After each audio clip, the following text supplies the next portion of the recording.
ሰላም ውድ ቤተሰቦቻችን እንደምሰንብታችኋል። ከሼልፍ ላይ የተሰኘው ፕሮግራማችን ተጀምሯል። አለምሰገድ አበበ ነኝ። ከሼልፍ ላይ የተሰኘው ፕሮግራማችን እንደምታስታውሱት እንደምታውቁት ጥናትና ምርምሮችን ፕሮሞት በማድረግ ይታወቃል። ዛሬ ስለ ፐርኒያል ወይም ደግሞ ስለ ቋሚ የሩዝ ዝርያን በተመለከተ እናወራለን። ባለፈው 15 ቀን ወደ ጋምቤላ ክልል ሄደን አይተነው ነበረ። ይህን የምርምር ውጤት በጣም ውጤታማ የሆነ ሰክሰስፉል የሆነ ነገሮችን እያሳየን ነው። ከተለያዩ ኃላፊዎችና ቲሞች ጋር በመሆን ነበር የሄድነው። ስለዚህ ስለ ፐርኒያል ሩዝ የተለያዩ ሐሳብ የሰጡን የምርምር ሰዎች፣ ኃላፊዎች የነሱን ሐሳብ እንስማና ተመልሰን እንገናኛለን።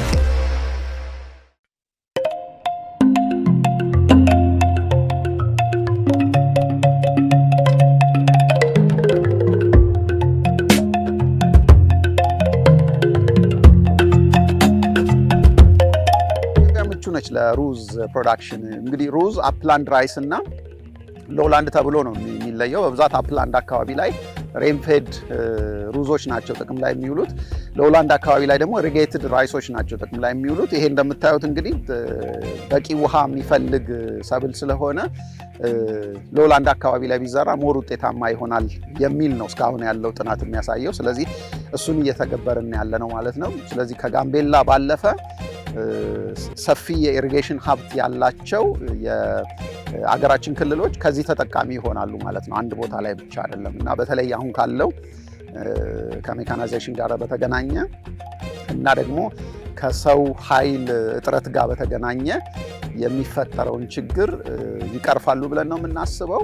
ሌሎችን የሀገር ውስጥ የማስገባቱን ሂደት ስንጨርስ ከዛ በኋላ እነሱ ጋር ደግሞ በምን ያህል ጊዜ ውስጥ እንደሚደርስ እነሱ ያንን ኢንፎርሜሽን ይሰጡናል።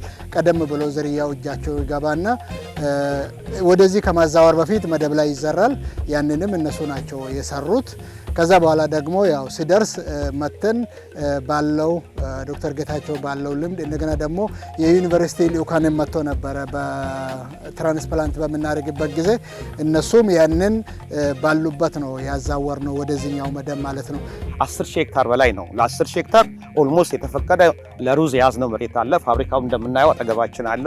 ይህን የሚመገብ ትልቅ ፋብሪካ ይዘን ነው እየተንቀሳቀስን ያለ ነው። ለዛ ትልቁ ግብአታችን ደግሞ ዓላማውም የተቋቋመበት ሳውዲ ስታር ትልቁ ለሩዙ ነው። የሩዙን ሌሎች ነባር ችግሮች በተለይ ከዋይልድ ራይስ ጋር ዋይልድ ራይስ እየበቀለ ማሳ ውስጥ ያስቸግረን ነበር። ይሄኛው እላዩ ላይ ካለ እያጠፋንም የመሄጃ አንዱ መንገድም ነው ብለን ነው የምንገምተው። እኛ ትልቅ ደስታ በሁለት ነገር ከምርቱ ጋር አንድ ነገር በምርቱ ሁለተኛ ደግሞ ከምርቱ ወጪ ዋይልድ ራይሱን የመቆጣጠሪያ አንዱ መንገድ ብለን ነው እኛ እንግዲህ ቀደም በጉት እንጠብቃለን ያልነው። ይሄም ነው ለኛ ትልቅ ምርታ ነው፣ ትልቅ ነገር ነው ለኛ የመጡልን። በደስታ የተቀበልናቸው አብረን እንሰራለን ወደፊት። አመሰግናለሁ። ውድ ቤተሰቦቻችን እንግዲህ ኃላፊዎቹና ተመራማሪዎቹ የሰጡንን አስተያየት ተመልክተናል። እዚህ ስቱዲዮ ደግሞ ከዋና ተመራማሪው ከዶክተር ጌታቸው መላኩ ጋር ቆይታ እናደርጋለን። ዶክተር ጌታቸው መላኩ በዚህ በሩዝ ላይ ብዙ ምርምር ያደረገ የእጽዋት ባዮቴክኖሎጂስት ነው። በቻይና ዩናን ዩኒቨርሲቲ ውስጥ ደግሞ የፒኤችዲ ትምህርቱን አጠናቆ የተመለሰ ይሄ ዝርያ በሀገር ውስጥ እንዲሞከር ለ10 ዓመታት ሞክሮ አሁን ተግባራዊ የተደረገ የምርምር ውጤት ነው። ስለዚህ በዚህ ላይ እንድናወራ እንግዲህ ዶክተርን ስቱዲዮ ጋብዣዋለሁ። በድጋሚ እንኳን ደህና መጣ። እሺ፣ አመሰግናለሁ አለምሰገድ። ከፈቀድክልኝ ከምስጋና ልጀምር። ከብዙዎቹ የሚዲያ ፕሮግራሞች ለየት ባለ መልኩ ጥናትና ምርምር ላይ አተኩረ መስራትህ እንደ ሀገርም ለኛም እንደ ባለሙያ እንደ ውለታ የሚያስቆጥር ነው። ስለዚህ በዚህ አጋጣሚ ላመስግንህና ውይይታችን ቀጥል። ዶክተር በጣም አመሰግናለሁ እንግዲህ የሆነ በድጋሚ ስለመጣ። እንግዲህ ባለፈው 15 ቀን ወደ ጋምቤላ ክልል ሄደን ነበረ። ይህንበት ዋናው ጉዳይ አንደኛው የሩዝ ከሲዝናል የሆነ ሰብልነት ወደ ቋሚ ሰብልነት ሊያረገው የሚችል የምርምር ግኝትን ማዕከል አድርገን በሳውዲ ስታር የተሞከረውን ሙከራ አይተናል። እስቲ እንደመነሻ በዓለም አቀፍ ደረጃ ያለውን የሩዝ የምግብ ስርዓትን እንየውና ከዛ ወደ እነዚህ ወደምንፈልገው ሐሳብ እንመጣለን። ጥሩ እንግዲህ አመሰግናለሁ። ከዓለማችን ህዝብ ከግማሽ በላይ የሚሆነው እንደ ስታፕል ፉድ የሚጠቀመው ሩዝ ነው። ያ ማለት ብዙ የካርቦሃይድሬት ሶርስ ነው የሚያገኙት። ብዙዎቹ ሀገራት ለምሳሌ ብዙ ህዝብ ያላቸው ቻይናና ህንድን ጨምረን በአብዛኛው የምግብ አቅርቦታቸው ሪላይ የሚያደርገው ወይም መሰረት ያደረገው ሩዝ ላይ ነው። ስለዚህ ይሄ ደግሞ ምን ያክል ትልቅ በምግብ ዋስትና ላይ ትልቅ አስተዋጽኦ እንዳለው የምናይበት ነው ማለት ነው። ከዛ ባሻገር የኢትዮጵያን አግሮ ኢኮሎጂ ከወሰድን ኦልሞስት ግማሽ የሚሆነው አረብላንድ ኢትዮጵያ ውስጥ ያለው ስፔሻሊ ወደ ምዕራብ አካባቢ ያሉት የሀገራችን ክፍሎች ቤንሻንጉል ጉሙዝ፣ ጋምቤላን ጨምሮ ወደ ፎገራ እስከ ላይ ድረስ ማለት ነው ለራይስ በጣም ሱተብል የሆነ ኤሪያ እንደሆነ ጥናቶች ያሳያሉ። ነገር ግን በአሳዛኝ ሁኔታ የኛ ኮንሰምፕሽን እና ፕሮዳክሽን አይመጣጠንም። ማለት የምናመርተው የሩዝ አማውንት እና እንደዚሁ ደግሞ የምንጠቀመው አይገናኝም። ወደ እስከ 80% የሚሆነውን የሩዝ ግብዓታችን ከውጭ እንደምናስገባ ነው የሚያሳዩት። ለምሳሌ የኢትዮጵያን ስታቲስቲክስ ኤጀንሲ ራሱ የሚያሳያቸው በ10 ዓመታት ውስጥ የተወሰዱ ዳታዎችን ስናይ ማለት ነው አብዛኛው ኮንሰምፕሽናችን ሪላይ የሚያደርገው ከውጭ በማስገባት በተለይ በስምት የሚባለውን ታይፕ ነው እያስገባን እየተጠቀምን ያለ ነው እና ሁለት ኮንትራዲክት የሚያደርጉ ነገሮች ናቸው ማለት ነው። አንድ እዚህ ጋር እድሉ አለን ማምረት እንችላለን። ነገር ግን ደግሞ ላንዶች አሉን የሚመቹ አሉ። ተፋሰሶቻችን ደግሞ በጣም ምቹ ናቸው። በአንዳንድ አካባቢ እንደውም እንዲህ ወደ ጎን በቀላሉ ለመስኖ ልታረጋቸው የሚቻሉ አሉ። ስለዚህ አመቱን ሙሉ ማምረት የሚያስችሉ ናቸው። ነገር ግን ያው አይንን መክፈት ነው ያቃተን መሰለኝ እና ይሄንን እድል መጠቀም መቻል ያለብንም ይመስለኛል። ምክንያቱም ከጊዜ ወደ ጊዜ ሩዝን የመጠቀም ባህላችንም እንደ ህዝብ እየጨመረ ያለ ነው። ስለዚህ ያን ደግሞ ሰፖርት ልናደርግ የምንችለው በተሻለ ፕሮዳክሽን ቴክኒክ እና በተሻለ አጠቃቀም ይሆናል ማለት ነው። ወይም ደግሞ የእርሻ ሲስተማችንን ማዘመን እና የተሻሉ ዝርያዎችን መጠቀም ከፍላጎቱ ጋር አብሮ ሊሄድ በሚያስችል መልኩ ማድረግ ተገቢ ነው ብዬ አስባለሁ። አንተ በደንብ አይተዋል። በተለይ የእጽዋት ባዮቴክኖሎጂስት ነህ። ብዙ ጥናትና ምርምር አድርጋል በዚህ ዘርፍ ላይ። ስለዚህ አንዳንድ ነገሮችን ስናይ ለሀገሬ በሆነ ዩናን ዩኒቨርሲቲ ነው የተማርከው። ትክክል እና ቻይና ዩናን ዩኒቨርሲቲ ስትማር ያየኸውን የምርምር ግኝት ሀገሬ ላይ ልሞክር ነው አይደል? ስለዚህ ምንድነው አንዳንድ ጊዜ ኢትዮጵያ ትችላለች፣ በጣም ኢኮሎጂዋ ይመቻል፣ የአየር ንብረቱ ይሄ አግሮ ኢኮሎጂው በጣም የተመቸ ነው። ብዙ ነገሮችን ሰርተን የምግብ ዋስትናችንን ማረጋገጥ እንችላለን። ብዙ እድሎች አሉ። ብዙ ሳይንስ ተሰርቶ ዓለም ያደገባቸው እነሱን ወደኛ ሀገር የሳይንስ ግኝቶችን ማምጣት ይቻላል። ስለዚህ አሁን እንደ ባለሙያ ኤሪያው ላይ ብዙ ነገር አይተሃል። አሁን ዩናን ዩኒቨርሲቲ ይሄንን ግኝት ካገኘው ምን ያህል ጊዜ ነው? እኛስ ሀገር ለምን መሞከሩ እንዳስፈለገ የተሄደበትንም ሂደት በደንብ ታውቀዋለህና እቺን ነገርም በተወሰነ እንያት። ጥሩ እንግዲህ ትንሽዬ ለቀጣዩ ውይይታችን እንዲረዳ ታክሶኖሚውን እናንሳ። ሩዝ ስንል ጂነስ ሌቭሉ ኦራይዛ ነው። እዛ ውስጥ ወደ 24 የሚደርሱ የተለያዩ አይነት ዝርያዎች ወይም ስፒሺሶች አሉ። ከነዛ ውስጥ ይሄ ኖርማሊ ኤዥያ ውስጥ የምንጠቀመው ወይም እዚህ ሀገር የሚዘራው ኦራይዛ ሰታይቫ የሚባለው ወይም ዶሜስቲኬትድ የሆነው ነው። በእርግጥ አፍሪካም የራሷ አንድ ካልቲቬትድ የሆነ ቫራይቲ ወይም ስፒሺስ አለ። ይቅርታ፣ ያ ስፒሺስ ደግሞ ኦራይዛ ግላበሪማ የሚባለው ነው። ነገር ግን በስፋት ዓለም ላይ ካልቲቬት የሚደረገው ይሄ ኦራይዛ ሰታይቫ የሚባለው ነው ማለት ነው። ከዛ ውጭ ግን ወደ 22 የሚደርሱ ዋይልድ ስፒሺሶችም አሉ። ጂኖታይፓቸው በተወሰነ መልኩ ተቀራራቢ ሆኖ አንዳንዶቹ ደግሞ ራቅም ያሉ። ለምሳሌ ኦራይዛ ሰታይቫ ይሄ የተለመደው በአብዛኛው ዶሜስቲኬትድ ሆኖ በታሪክ ውስጥ አሁን የምንጠቀምበት የኤዥያው ታይፕ ማለት ነው። ኤኤ ጂኖም አለው። ግን ደግሞ ሌሎች ዋይልዶች አሉ ኤኤ ጂኖም ያላቸው ወይም ደግሞ ቢቢሲሲ ቴትራክሎይድ ምናምን የሆኑ አይነት እስከ ኤች ድረስ ማለት ነው። ከዛ ውስጥ አፍሪካ ውስጥ የሚገኝ አንድ ዋይልድ ስፒሺስ አለ። ኦራይዛ ሎንጊስታሚናታ ይባላል። አፍሪካን ዋይልድ ራይስ የሚባል ነው። በአብዛኛው ኢትዮጵያ ውስጥ የሚገኝ ነው። በደንብ ዲስትሪቢዩትድ ሆኖ ለምሳሌ ወደ ፎገር አካባቢ እንዲሁም እንደ በጣም ኖክሺየስ ዊድ አድርገው ነው የሚያስቡት፣ እንደ ትልቅ አረም ነው የሚታሰበው። እንደዚሁ ደግሞ ወደ ጋምቤላ አካባቢም በአኟክኛ የራሱ ስም አለው እና ይሄ ኦራይዛ ሎንጊስታሚናታ ወይም ዋይልድ የሆነው ስፒሺስ በዋናነት ፐርኒያሊቲ ወይም ደግሞ እየተቆረጸ በጣም ማደግ የሚችል አይነት ነው ማለት ነው። ይቀጥል እንደ ሳር ዝም ብሎ ያድጋል። እንደ ሳር ነው እና በአኛው ኪኛ እንደውም አሉሞ ነው የሚሉት። ዙራሃ ይባላል ደግሞ ወደ ባህር ዳር ወደ ወረት አካባቢ ዙራሃ ተብሎ ነው የሚታሰበው እና ከኤዥያው ጋር ተመሳሳይ ጂን ኮምፖዚሽን አለው ወይም ጂኖም አለው። ነገር ግን መዳቀል አይችልም። ነገር ግን ያደረጉት እንደ አጋጣሚ በላቦራቶሪ ውስጥ ቻይና ዩናን ዩኒቨርሲቲ እንዲያውም ሲጀምረው ዩናን አካዳሚ ኦፍ አግሪካልቸራል ሳይንስ ውስጥ ነው ኢምብሪዮዋ ወይም ደግሞ ሁለቱ ክሮስ ተደርጎ ዛይጎት የተገኘው ማለት ነው። ከዛ ያቺን ዛይጎት በባዮቴክኖሎጂ ኢምብሪዮ ሪስኮ ቴክኒክ በሚባል የተለያዩ ኒውትሮንቶችን ኢንቪትሮ በሆነ ሜተድ ወይም አርቲፊሻሊ ፕሮቫይድ በማድረግ አንድ ራሷን የቻለች F1 ሃይብሪድ ከአፍሪካን ዋይልድ ራይሱ እና ከኤዥያው ኦራይዛ ሳቲቫ ታይላንድ ውስጥ የተለቀቀ RD23 የሚባል ቫራይቲ ጋር ክሮስ በማድረግ ነው የመጀመሪያው ሃይብሪድ የተገኘው ማለት ነው። ከዛ በኋላ ሰልፊንግ ከዛ ደግሞ ከሌሎች ኦራይዛ ሳቲቫ ቫራይቲዎች ጋር ክሮስ በማድረግ ወደ 7 እና ከዛ በላይ የሚደርሱ ዝርያዎች በአሁኑ ሰዓት በዩናን ዩኒቨርሲቲ ተለቀዋል ማለት ነው። እነዚህ ሁላ ለየት የሚያደርጋቸው ምንድነው? ፐርኒያሊቲ ከሌላው ከአኑዋሉ ታይፕ ማለት ነው ወይም ከወቅታዊው አንዴ ከታጨደ በኋላ ማደግ አይችልም። እስካሁን ድረስ ያለው በዓለም ላይ ያለው የሩዝ ዝርያ አንዳንዱ ራትኒንግ የሚባል 2 ሲዝን ሊቆይ የሚችሉ ማቆጥቆጥ የሚችሉ አሉ። ነገር ግን ይሄኛው እስከ 8 ዓመት ድረስ ሃርቨስት እየተደረገ ሪጀነሬት የሚያደርግ ነው ማለት ነው። ያን ሪጀነሬሽን ካፓሲቲ ወሰደው ከዋይልዱ ነው ከአፍሪካ ነው የወሰደው ማለት ነው። ከአፍሪካ ነው የተወሰደው ከኒጀር አካባቢ በኮሌክሽን የሄደ ጂኖታይፕ ነው። እሱን ክሮስ በማድረግ ነው ማለት ነው። እንዳጋጣሚ ሞከሩት፣ ሰክሰስፉል ሆኑ።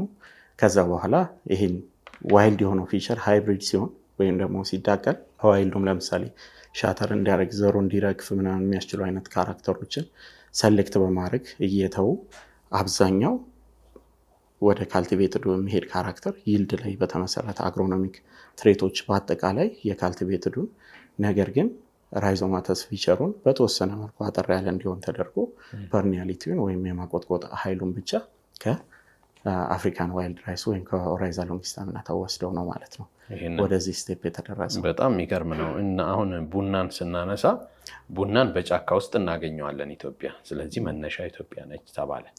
እንደዛ አይነት ነገር ነው እንግዲህ የአንድ ነገርን ኦሪጂን ለማግኘት በተለይ በእጽዋቱ ላይ የዛ ነገር በጫካ ውስጥ መገኘት ነው። አሁን ለምሳሌ በቆሎን ስናስብ ሜክሲኮን እናስባለን። ሜክሲኮ ውስጥ በቆሎን በጫካ ውስጥ ሁሉ ልናገኘው እንችላለን። መነሻው ያ ትሬሲ ያደርግልናል። ስለዚህ የሩዝ መነሻ አፍሪካ ናት ማለት ይቻላል። ዋይልድ ነው ወይስ ሰው የሚጠቀምበት ነው? እንዴት ብሎ ኤክስፕሌን ማድረግ ይቻላል? አሁን ሳሩ ውሃ ውስጥ የሚያድጉ የሳር አይነቶች አሉ። ስለዚህ የዛ አይነት ታይፕ ነው ማለት ነው። አሁን እንግዲህ ስንነሳም ካልቲቬትድ ራይሱ 2 አይነት አሉ ብለናል። ኦራይዛ ሳቲቫ የኤዥያው ነው። ኦራይዛ ኒቫራ እና ኦራይዛ ሪፉፓጎን የሚባሉ 2 ፖሲብል የሆኑ ዋይልድ ስፒሺሶች አሉ። ከነሱ ነው ኢመርጅ ያደረገው ተብሎ ነው የሚታሰበው ኤዥያ ውስጥ ካሉ ዋይልድ ስፒሺሶች። እንደዚህ ደግሞ የአፍሪካ ኦራይዛ ግላበሪማ የሚባለው ከዚህ ኦራይዛ ሎንጊስታናታ ወይም ኦራይዛ ባርታ የሚባል 2 ዋይልዶች አሉ አፍሪካ ውስጥ። ከነዚህ ዲሰንድ እንደተደረገ ነው የሚታመነው። ስለዚህ 2 የተለያዩ አይነት ካልቲቬትድ ፎርሞች አሉ። የአፍሪካው አለ፣ የኤዥያው አለ ማለት ነው። የኤዥያው የራሱ ሶርስ አለው እዛው ኤዥያ ውስጥ የሚገኙ ኦራይዛ ኒቫራ እና ኦራይዛ ሪፉፓጎን የሚባሉ ከነሱ ዲሰንድ እንዳደረገ ይታሰባል። የአፍሪካው ደግሞ እንደዚሁ ከባርታይና ሎንጊስታናታ ከሚባሉት ኢመርጅ እንዳደረገ ነው ብዙ ጥናቶች የሚያሳዩት። ግን በትክክል ከየት ተነስቶ የት ደረሰ የሚለው ነገር የሚፈልግ ነገር ነው። እንዲያውም አንዳንዶች ለምሳሌ ዝሆን ዴፊኬት ሲያደርግ ሲዱን በየቦታው ላይ ነው እየጣለው የሚሄደው። ስለዚህ ከዛ ኢመርጅ እያደረገ ስለዚህ የዝሆንን ሮት በመከተል ኦኬ የሆነ ዘር ሲገኝ ስለዚህ ዝሆኑ ሰምዌር በልቶት እዚህ ደርሶ ነው የሚባል ነገር ወይ የወንዝ ፍሰትን ተከትሎ ምናምን ብዙ አይነት ሃይፖቴሲሶች አሉ። አሁን ግን እነዚህ አይነት ጥያቄዎች እንዲያውም በቀላሉ ሊፈታ የሚችለው ይሄ ሆል ጂኖም ሲኮንስ አናሊሲስ፣ ጄኔቲክ ኮምፓራቲቭ ስተዲዎች ምናምን የተሻለ ጥያቄዎችን ለመመለስ ፋይሎጀኔቲክ ሪሌሽንሺፖችን ምላሽ ለመስጠት እየሞከሩ አሉ። ግን ስቲል ዲፋይን ተደርጎ የተቀመጠ ነገር የለውም ማለት ነው። እኔ እንደውም እዚህ ጋር ሩዝ የበላው ዕለት ብዙ ውሃ ጠጣለሁ።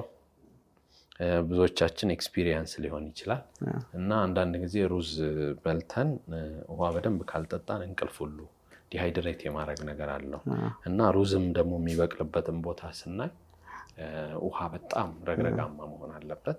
ስለዚህ ያንን ጠብቆ የሚበቅልበት ነገር አለና ምን አይነት ካራክተር ነው ያለው? ውሃ ውስጥ አንድ ነገር ሲቆይ ይበሰብሳል ወይ ደግሞ አቅሙን ያጣል። አሁን አንዳንድ አረሞች እዛው ስለማይበቅሉ ብዙ አረም አይገኝም። ትክክል አይደለ? ስለዚህ ለምን ውሃው ራሱ እንዳያድጉ ያደርጋቸዋል።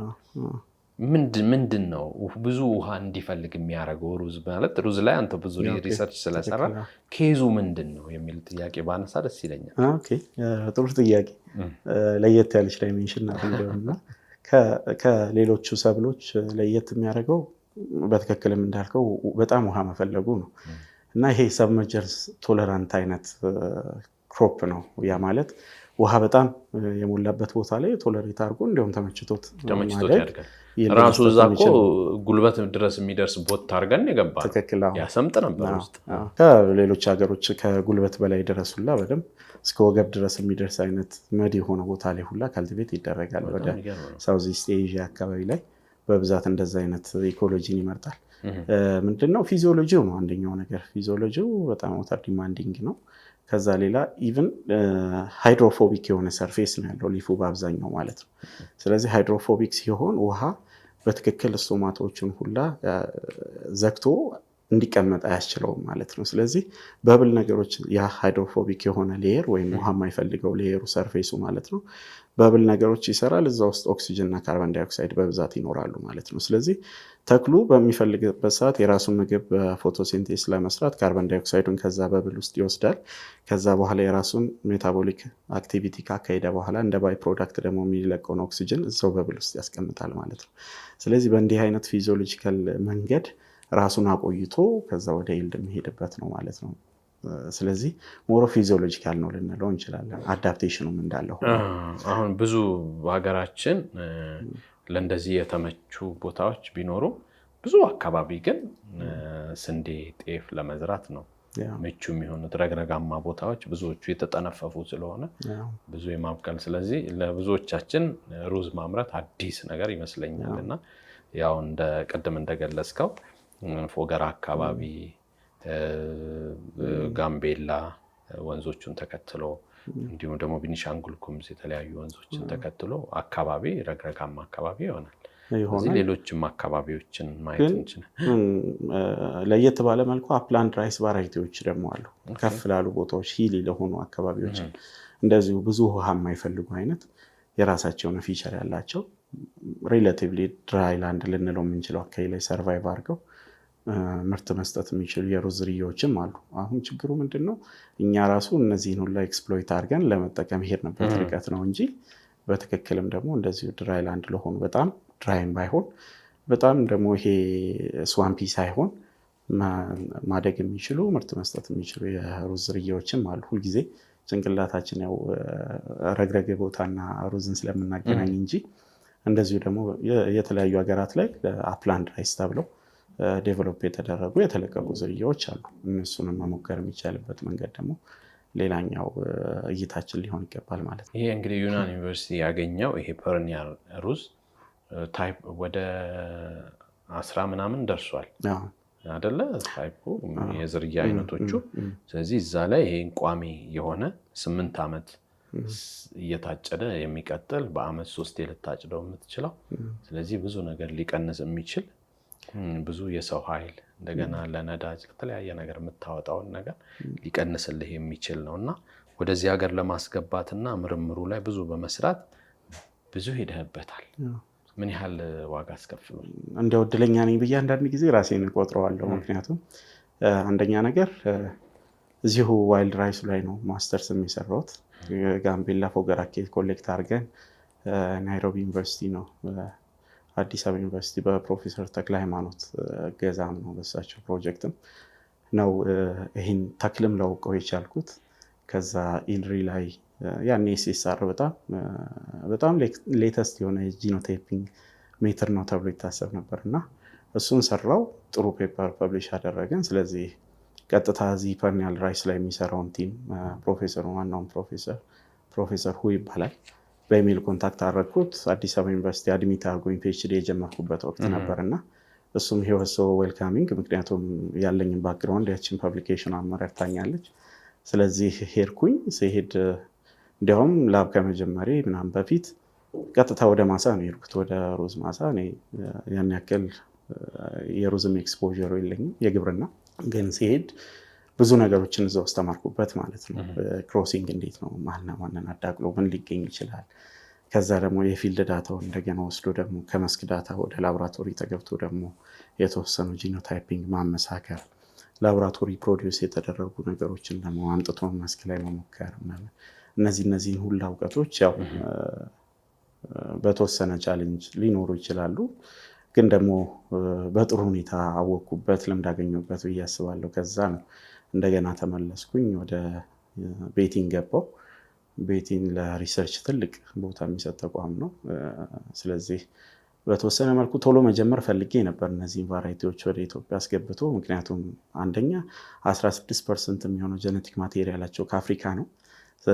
ጋምቤላም ወደ ፎገራም እንዳልነው ይሄ ዋይልድ ስፒሺስ ይገኛል። ስለዚህ እነዛ ፐርኒያል ራይሶች ወይም ቋሚ ሩዝ ዝርያዎች ኢትዮጵያ ውስጥ ቢመጡ በትክክል አዳፕት አድርገው ሰርቫይቭ አድርገው ጥሩ ፕሮዳክሽን ይኖራቸዋል የሚል የራሴ አሰምሽን ነበረኝ። ግን አንዳንዴ የፈጣሪም ነገር ይቀድምና ኮቪዱን መጣ፣ ነገሮች ሲቀዛቀዙ ተጨማሪ 2 ዓመት ፖስት ዶክ እድል አገኘሁኝ።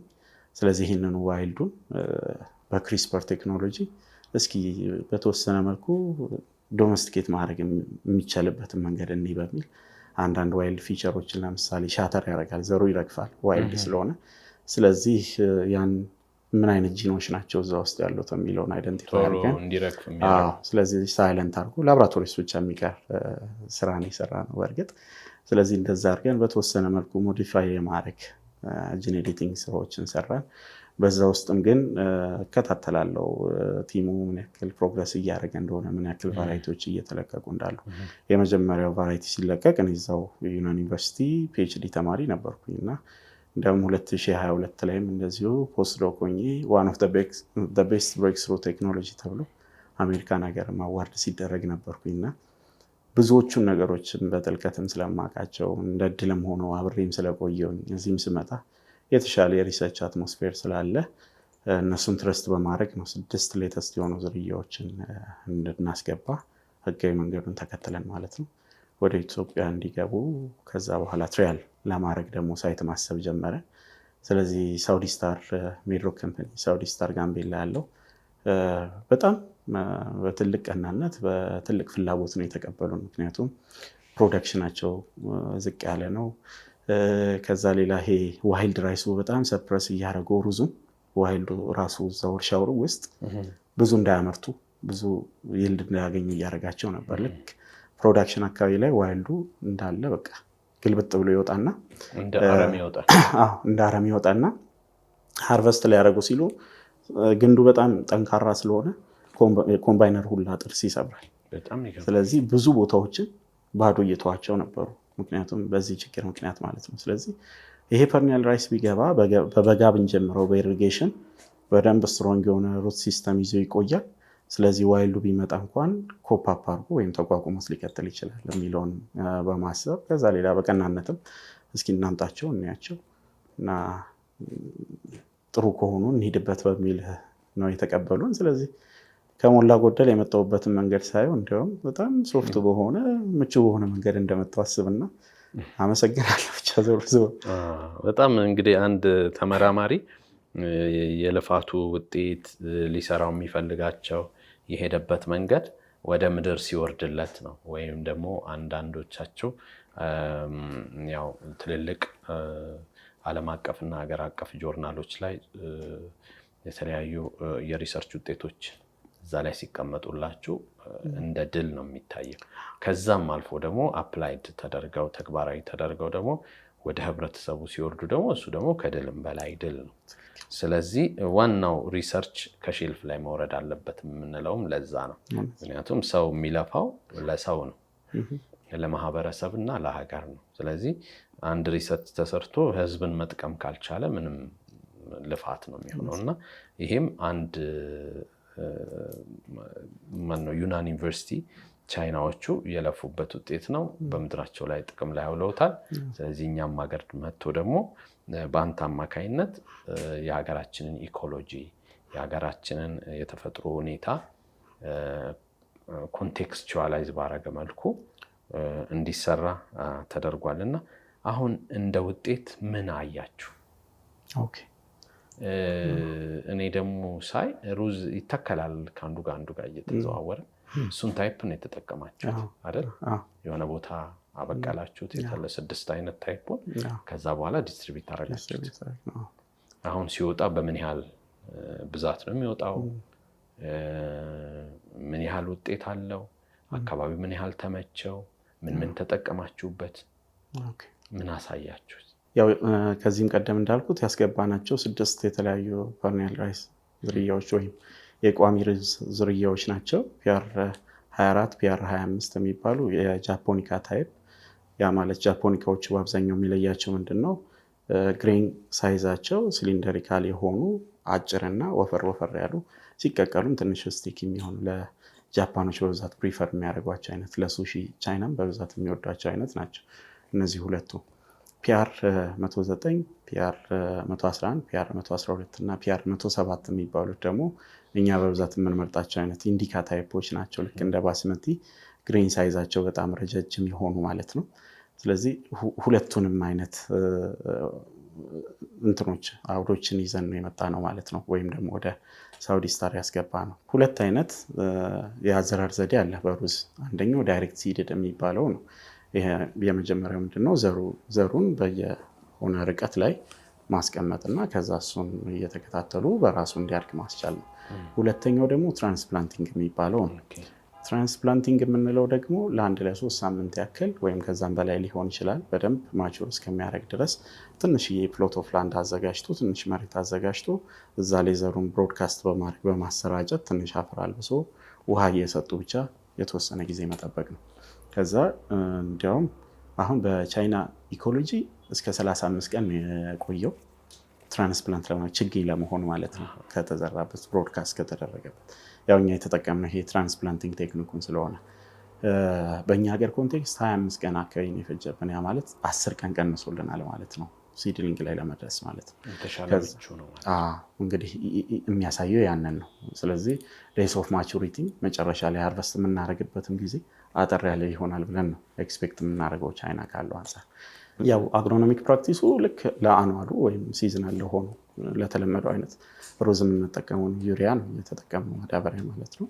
ውሃ የሚፈልገውን ያክል እንደ ማንኛውም ካልቲቬትድ እንደሆነው ነው የምንሰጠው እና 2 በእያንዳንዷ ነጥብ 15 ሳንቲሜትር በ15 ሳንቲሜትር ርቀት 20 ሳንቲሜትር እንደየእንትኑ ነው። እኛ ግን 25 ሳንቲሜትር በ15 ሳንቲሜትር አድርገን ዴንሲቲውን የሰራ ነው ማለት ነው። ስለዚህ በአንድ ነጥብ ላይ 2 ሲድሊንጎች ነው ያስቀመጥነው። አሁን እንግዲህ ኤፕሪል 4 አካባቢ ስለዚህ ወር ከምናምን ሆነ።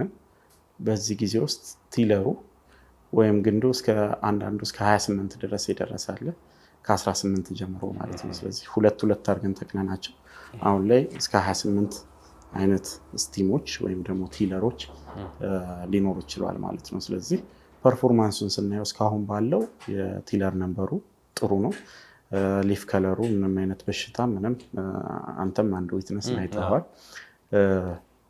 ስለዚህ እስካሁን ያለው ፐርፎርማንስ ሙሉ ለሙሉ በጣም ጥሩ ሊባል የሚችል ነው።